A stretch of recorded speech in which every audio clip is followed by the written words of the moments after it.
Hey guys, Willie here at The Great Outdoors. Well, we are back early from our staycation at the campground. That's right, staycation. I was calling it a staycation because half of my day was vacation, the other half was work. What was I doing, you might ask? Well, I was driving from the campground to work every day. Then I'd come home in the afternoons, home being the camper, and enjoy a vacation. So it was half and half, it was give and take. That's right, and I was taking whatever it was given. I didn't have a choice because I couldn't change anything. And what I mean by that is I couldn't change the weather. Every day nice and sunny as long as I was working. Soon as I would head out of there to go to the campground, clouds, wind, rain, thunder, lightning, you name it. Yep, I would drive 62 miles I was going.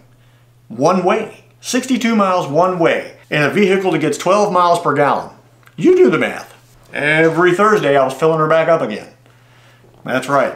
Well, we were only there for 2 weeks. We're going to be there for 2 weeks anyway. But we ended up coming home early just because it made more sense to stay at the house. If we were going to get stuck inside, we might as well just stay home. Because that's what was happening. We go back to the campground and be stuck in the camper while the winds and the rains and having to put awnings back up and put everything away that was outside. It just got old. So next week is supposed to be even worse than this week was. So we just decided to call it quits, packed up the camper, brought it back home. Now the table of contents is loaded down with everything that was in the camper, fishing equipment. We got LED lights. We got other junk for building lures. We had all this stuff that was in the camper that's now in here and I've got to clean. But we have something else we need to do. There are things that are behind the scenes that are workhorses for me.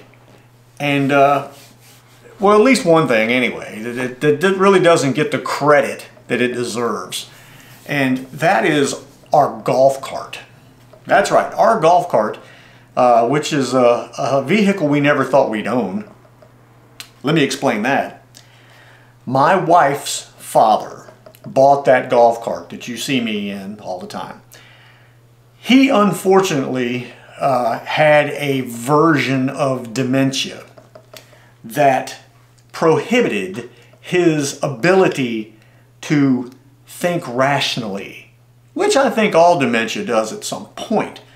But his was a different version. It made him want to do things that he knew doggone well he couldn't do, but he did anyway. And what ended up happening was his driver's license had to be taken because he just could not drive anymore. Well, in his way of retaliation, he ordered a golf cart online, on the computer, from out of Chicago or something like that. And it showed up, unbeknown to any of us.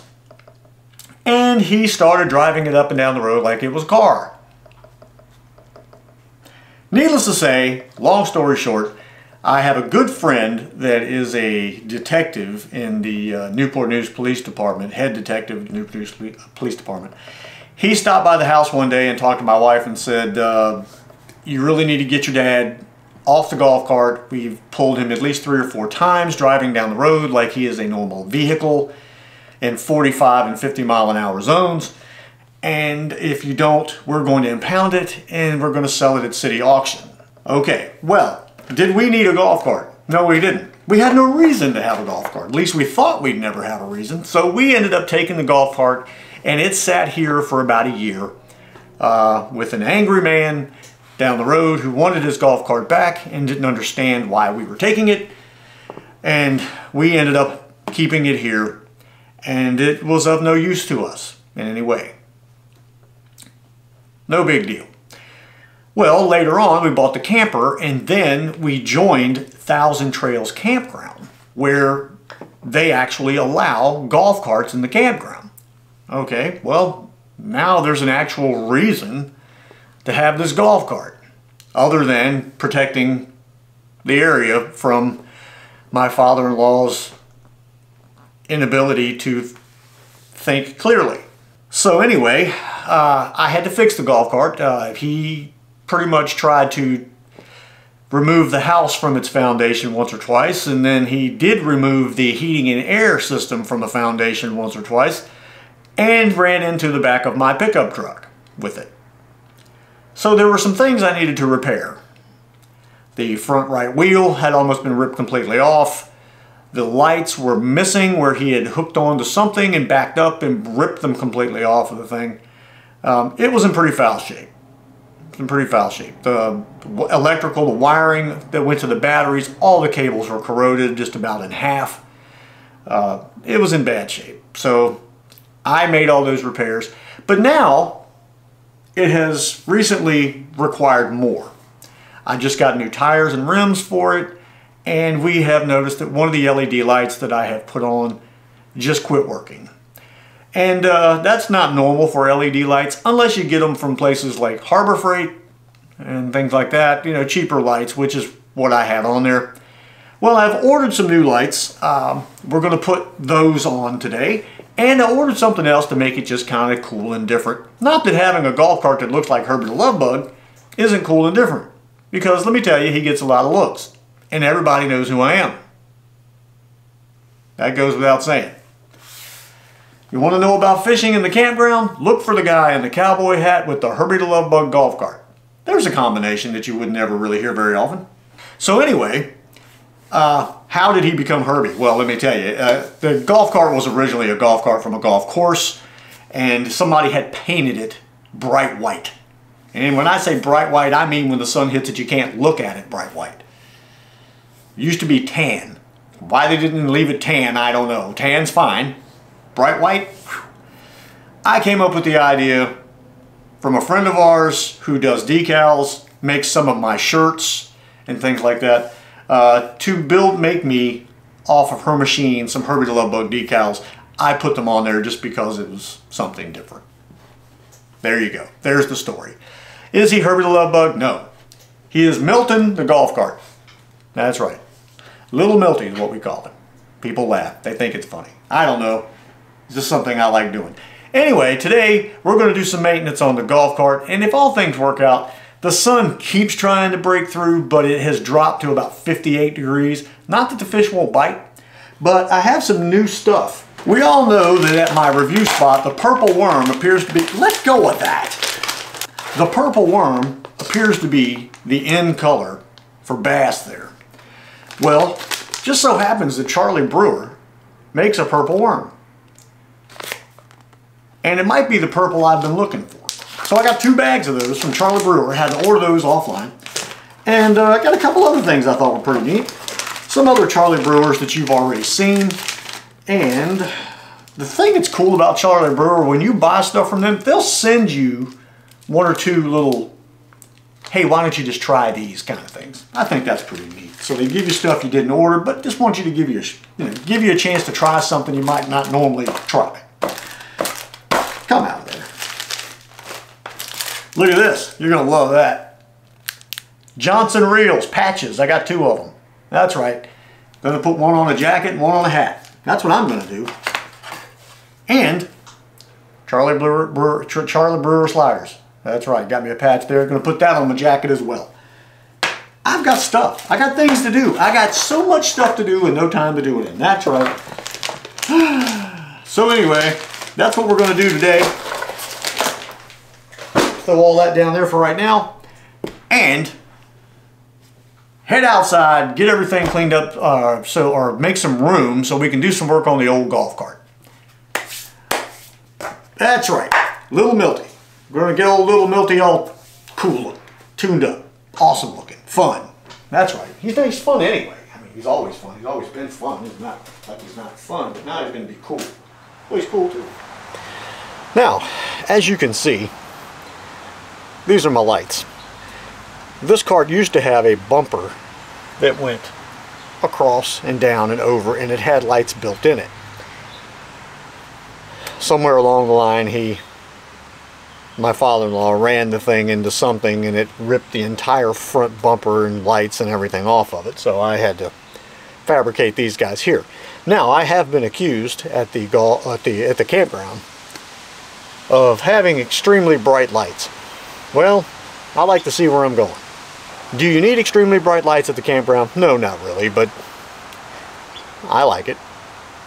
So anyway, I'll show you here that we have 4 lights and only 3 working for whatever reason.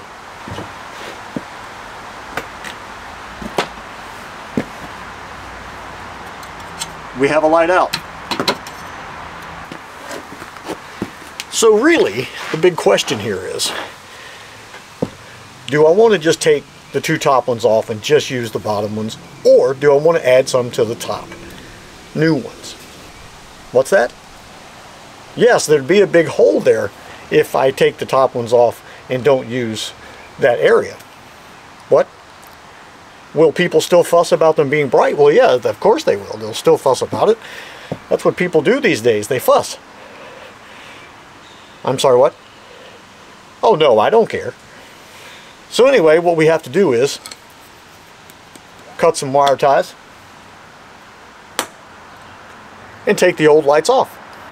You know, after looking at this electrical nightmare, I'm actually baffled that I figured this out. Okay, it looks like we're going to be going with a light that's very similar to what's already on here, but has a little bit more kick.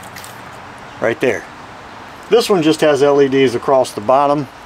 This one has it on each side and several in the middle. So yes, we're going to be a lot brighter. Now this, let me show you real quick here. This is a company that I use called Nilight. That's right, Nilight. We'll put that up here so you can see it. They're fairly inexpensive and they always seem to work for me. Now the ones that shut off, the one that quit working, is actually from like Northern or Harbor Freight or something. But I have these on the mini bike, I have these on the go-kart, I have them on this golf cart. I use them all the time. They're a great company and they're fairly inexpensive. Look them up. Now we need Allen wrenches. And I need to be about 15 years old and be a gymnast. Be able to do this. Have you ever noticed that the Allen wrench you usually need is the one that's either missing or the one you broke? Okay, so basically this is what it's going to look like. We're going to kind of have a double thing going on here. Oh yeah. I would say on a scale of 1 to 10, these are going to tick people off to about an 8. I didn't record a lot of that because I said a whole lot of things that weren't suitable for YouTube. That's how me and electrical get along. But all in all now, I just got to do some finishing touches here, tape some things up and get them waterproofed and all that, and wire tie them back to the frame there. And we're done with this part. Oh my gosh, I just don't have the knees for this stuff anymore. Now, one of the things that has bothered me about this golf cart since the day we got it, or since the day I guess we started using it, is this butt ugly steering wheel. It's made for a golf course. Has the clipboard thing here so you can write your score down and all that. And it's just ugly. It's ugly and it feels like junk. And it sits crooked too because the alignment was out and it just sits crooked. So we're going to take care of that today. Hopefully with what we have here, if I can get in it. Thanks, Brian. I have used this knife religiously since the day you sent it to me. Now what we have here is hopefully the bracket that mounts the new steering wheel up to this cart.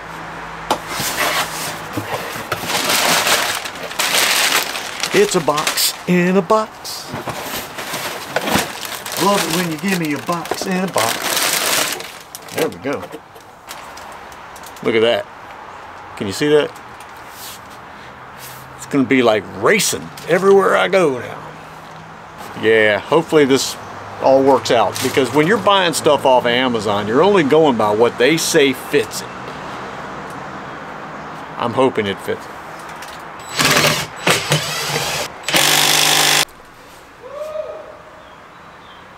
Okay, old steering wheel off, but we'll keep it just in case. This one's not a lot like a car steering wheel where you can kind of move it like you want to make it straight. So Let's cross our fingers here.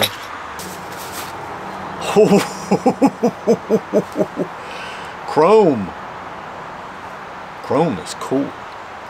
I don't see how that works. So I'm saying there's always some way that you have to fabricate these things, because this goes on so far that it sticks through. So if you run this bolt down, it won't tighten it up. It's like I need a washer on the inside of here. But fortunately, I keep stuff like that around here. Well, as I was saying, I'm struggling to get the horn button to fit inside the hole, which I found kind of amusing, because if you look at the name on the thing, I don't know if you can read that or not, it says doo-doo mess, because that's what this is turning out to be. Or maybe it's Dodo Me's, I don't know, but doo-doo mess is the way it's spelled. And it's turning out to be a big doo-doo mess. But that's, again, that's, if you're doing this kind of stuff, you got to take into consideration it doesn't always work the way you want it to. Turns out to be a big fat doo-doo mess. So my hair's gone completely insane. So in typical Amazon fashion, the steering wheel fits, but the horn button does not. So I have this big hole in the middle that I'm going to try to figure out something to put there to cover up the big gaping hole that is in the middle of the steering wheel, to make it look like it's supposed to be that way and not I bought it from Amazon.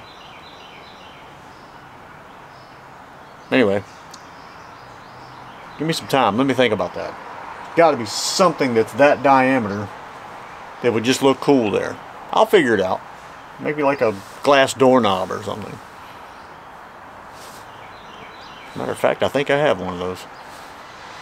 So I was struggling trying to figure out a centerpiece for this thing, and I found one. Now I just got to find something to go in the center of the centerpiece, or just leave it like it is to remind me of what it is. That is the rotor or spinner to a Johnson Century. Now unfortunately, it is the spinner or rotor to a Johnson Century that actually is a Chinese Johnson Century, but it fits perfectly and snapped right in there. So I just need some kind of decal or some kind of little circular something to go right there. I just don't know what it would be.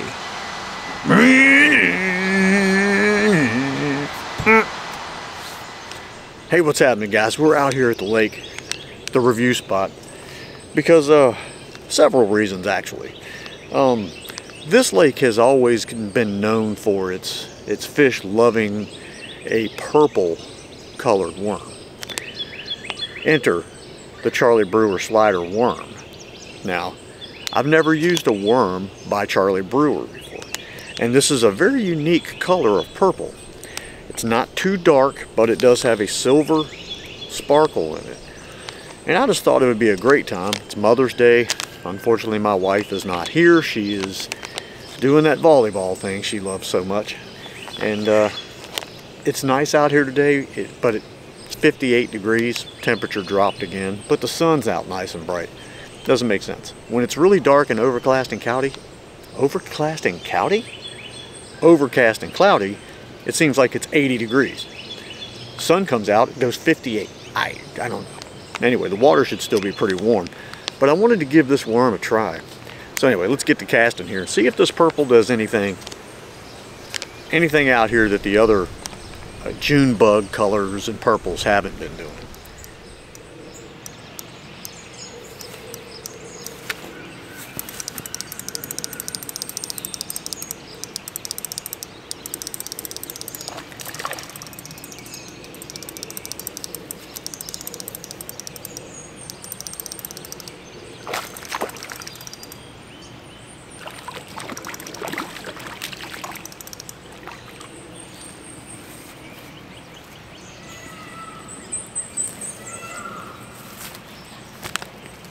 Well, y'all got to see that one in real time. First cast over here, purple worm, citation 110A, sorry. Of course he's not, you know, very big, but he's caught.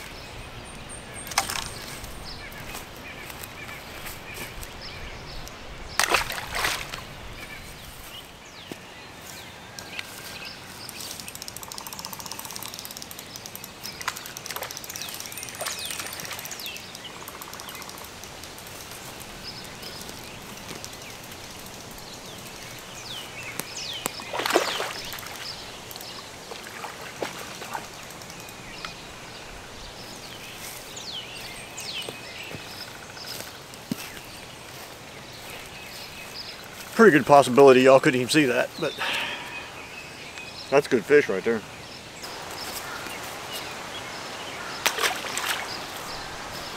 All right, looks like purple worm is working.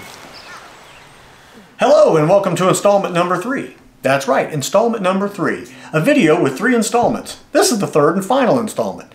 Now, let's talk about the first 2 installments. Installment number 1, golf cart maintenance and upgrades. Now, why do I think that you'd be concerned about golf cart maintenance and upgrades? I'll tell you why. If you're watching this channel, you're part of the family. That golf cart's part of the family. That golf cart has helped me get video for you guys to be able to watch. Many, many times. That's right. So, it's only fair for you guys to know what I've upgraded, what I've changed, what I've maintained. And besides, we put those fancy lights on there and I'm driving through there at night and I'm blinding all the people in the entire campground.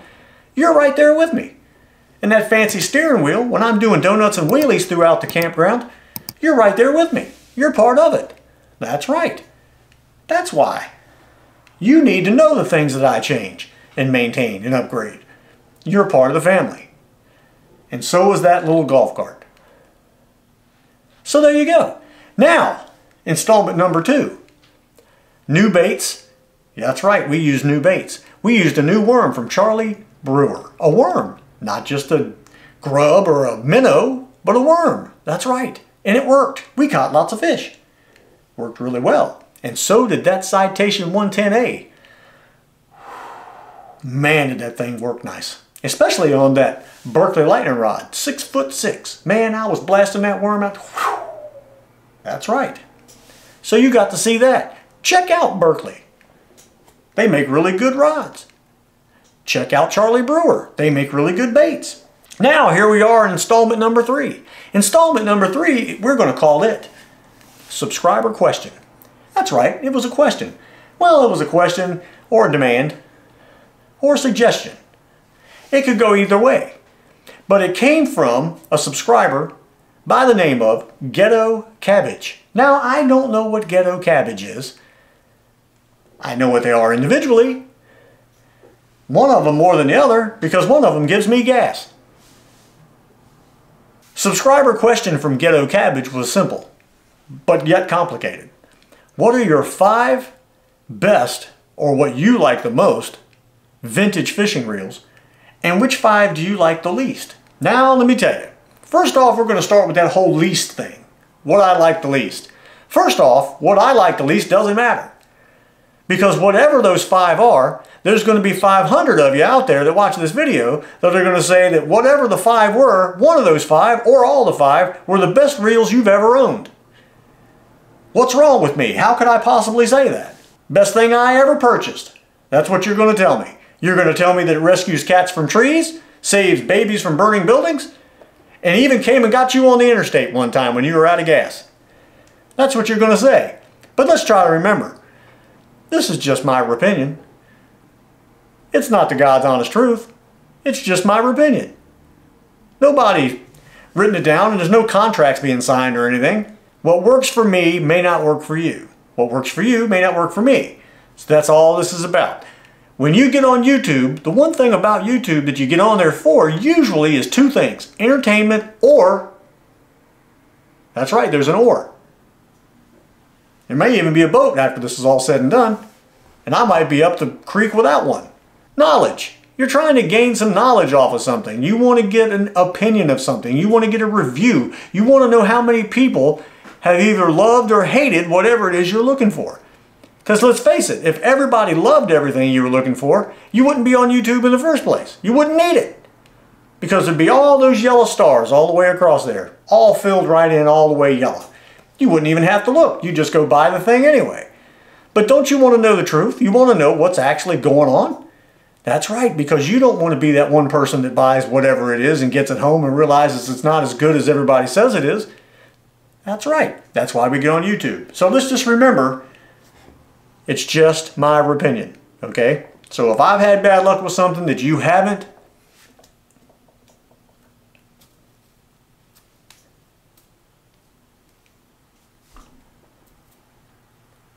anyway, number one on my list, we're going to go with the least first. We're going to take those, what I like the least. Now, this is no mystery here, okay?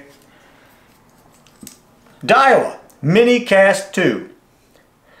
I had a terrible time with these things growing up. Had an even worse time with this one. Since I bought it and rebuilt it, I have tried to make a video with it 3 times. All 3 times, within the 5th to 9th cast, it's tangled up around the drag button in the middle. That's right, the drag button sticks out of the hole up there in the middle. The line gets tangled up, it gets underneath of it, and then it gets wrapped around the top of the rotor in between the little button, and you have to untangle it, take it off, then you have to cut the line because it could be snagged in there, and then you catch a fish and it could break. It's just a pain. I don't like them because they take away time from fishing. Okay, now, newer versions of these reels have the drag here. So therefore, those of you who are looking at me right now going, well, I've never had a problem with one of those. Well, if you never had a problem with it, there's got to be a reason for them to have moved the drag down here if this is so great. Now, let's go to number 2. Luxor. I love this reel. And I tried very hard to love this reel. I got this at the Lightfoot Antique Mall. And I really like this thing. It's as cool looking a reel as you could possibly imagine. It cleaned up really easily. It was very easy to work on. Has a nice anti-reverse switch. The bail works either way. It can work with either retrieve or you can flip it. But it will not cast for any distance. I have tried 3 different size lines on it. It will not cast. You just don't get any good distance out of the thing unless you have something really heavy on it. And let's face it, what I do is not really heavy fishing, okay? I don't cast things that are, 2-ounce sinkers trying to catfish or whatever. That's just not what I do. And these reels aren't for that anyway. But it just doesn't work for me. And I've tried and tried. So I'm gonna keep on messing with this thing until maybe I can figure out why, what I can do to make it cast further. I just don't know what it would be. But today's modern reels, modern spinning reels, they've kind of perfected the design of spools and how far they can cast and how the line comes off. So it's a big difference when you start taking a look at some of these older reels like this 304 and this 2062 Shakespeare. Look how big those are. The line, I don't know, it's just something about them. They changed them. The spools don't act like that anymore. The line comes off easier. Just how it is. Now, that was number 2. Number 3, I do not have anymore, okay? It was a Zebco 606. Had a terrible time with that reel. Was very glad to see it go. I had 2 of them, and I took both of them apart, took the best parts of the 2, and built one. And when that didn't work, I went back, took the parts out of the one that weren't all that great, put them in, and it still didn't work. It got snagged, it didn't want to reel, it was skipping. It was just not a good reel. The 606 for me just was not a good reel. So it went away. Now I love Zebco, don't get me wrong. I've got plenty of them. I got a Zebco 33 spinner over there with no anti-reverse that I love using. Absolutely love it. Then I got a 1958 33 over there that I love using. Great reel, works wonderful. But the 606 unfortunately just did not do it for me. Now, the next one I'm going to talk about is not vintage, but it was part of a video that I was going to do on Zebco and use some of the old ones as well as a new one. Now, I went and got a 33 Gold. This guy right here, maybe you'll remember it. It never even got out of the house. The darn thing broke before we could get it on a rod. Took it apart just to find out that there's a plastic basket in there with that have like needle bearings in it, and it had broken right here in the house. Now I got fussed at because I didn't just take it back and return it. Well, it was $18 at Ollie's, and I really, if it broke, I wanted you to know it broke. I didn't want to go get another one that wasn't broke and bring it back here and tell you how great it was. That's the whole idea. Now, maybe some of you have gotten these, and they work great. They're the best thing ever. I mean, it's a wonderful piece of machinery that you've never had a single solitary problem with. But I did. And I couldn't not tell you that I had that issue. I just didn't feel right about it. So it did. It had an issue. One of these days I'm going to pop the bearings out of there and use it in something else. But I had an issue with that 33. Now, we are talking about 4 right now, and I was supposed to have 5. But I'll be quite honest with you. I've looked around, and I really haven't had that too many issues with other reels, vintage-wise, except one. That's right. There's always that except one. I don't have this reel anymore, but it was a Shakespeare 1850 underspin. And I love Shakespeare. We know that. I have plenty of them. As a matter of fact, in my top 5 favorites, there's a Shakespeare. That's right. But this one, though it worked, very user-friendly, unfriendly to users. It was not easy to use. Didn't like it. Clunky, too many moving parts, looked like a big pencil sharpener. I just didn't like it. Not a good reel. It's Shakespeare 1850. And if you ever get a chance to avoid using one of those, I suggest doing it. Just saying. Now, let's get around to the 5 that I have, that I use the most and truly love to use. Now, we're going to go backwards. We're going to go 5 to my favorite. There's no mystery that there's going to be a couple reels from the Johnson Company in this list. And we're going to start off with 5 and go backwards, okay? Just saying. The Model 80 Sidewinder. I love using this thing. I use it on my fly rod, and it is an underspin, like so. Press the button. This has no anti-reverse. If you don't keep your hand on the crank here when you set the hook, this thing takes off spinning like crazy, and you end up with a big backlash and line coming out of this little Sidewinder hole over here, and you're going to end up having to untangle things. But I love using this reel. It is very fun. I'm actually looking for a second one so I can have a backup just in case this one ever bites the dust on me. Now, 4th. This is a Shakespeare that I have used on a couple of occasions, and I really enjoy using it. Now, we also have to remember that I can't use the same reels all the time when I'm doing these videos. The Shakespeare 1875. This is the 1875 underspin. That's right, another underspin. What are the odds? Now this one I really like. It is a good looking, well thought out reel. This one has the button on the back. You press, you reel. It is an underspin. Use it on the fly rod. This is a very, very fun and classy looking reel. Very fun to use. I really enjoy this one. Can't begin to tell you how many times that I have taken this guy out to the water and had an absolute field day when I'm not filming. A lot of times it's when I'm not filming. I just like to fish with it. I just enjoy it. Now, you can tell me if you'd rather see me out there fishing with this thing on occasions, let me know. I'll take it out there and I'll video and fish with it if you'd like. I've got a few places I want to go here very soon, and I plan on taking that with me. Now, number 3. Never heard of these guys until a couple of months or 5 or 3 or 7 ago, and I really enjoy using them. Horrocks and Ibotsson Titan. This is a very cool reel. Unfortunately, I broke the darn thing. I broke the button. Now, did find out that later on, that's a very weak part of this reel, is that button right there. I still use it, even though it's broke and I'm trying to find another button, but what they say is even if you find another button, the plastic that this button is made of has a tendency to just break. So we're still working on figuring out a way to either make another button for this or what, but I love using this thing. If anybody sees one of these anywhere, let me know. Horrocks and Ibotsson. Horrocks and Ibotsson. Anyways, the number 1909, very cool reel. Works really well, casts a mile and has a really smooth retrieve. I really like this thing. Now, we've gone through 3, and we're up to 4 now. The Abumatic 170. One of my absolute favorites. This reel right here is the very first vintage reel that I bought. Very first. I had it for quite a while. It had some issues. Took me a while to be able to fix those issues, to get gears and stuff for it. I love this reel. It has the fancy level wind system inside that keeps that line from getting all tangled up during casts and things. Just a great reel. A great, well thought out reel. I really enjoy using it. That is my, obviously, second favorite.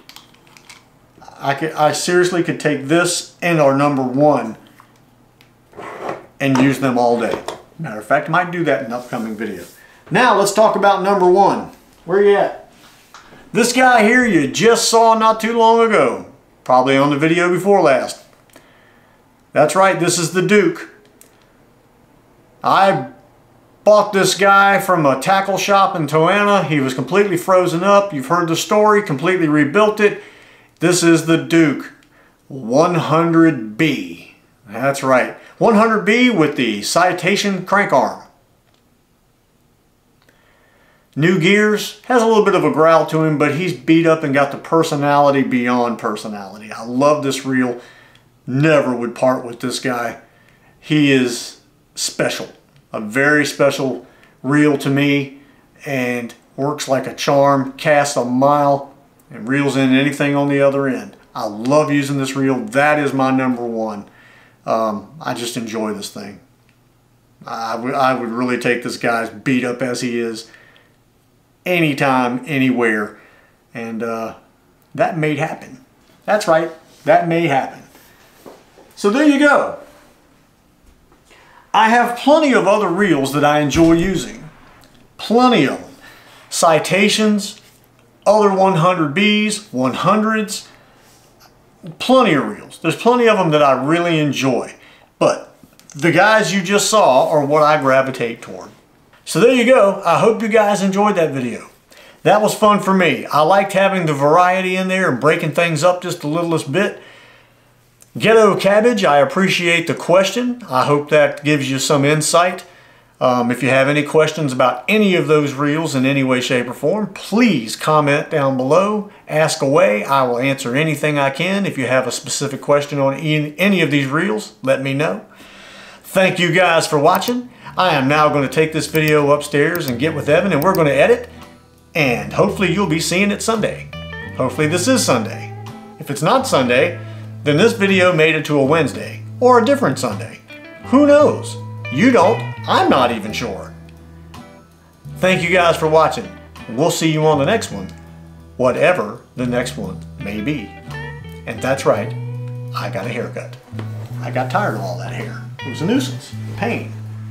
Got tired of it getting all snagged in my face every time I roll the windows down on the car. It's hitting me all in the eyeballs. It's 1970. I'm not John Travolta.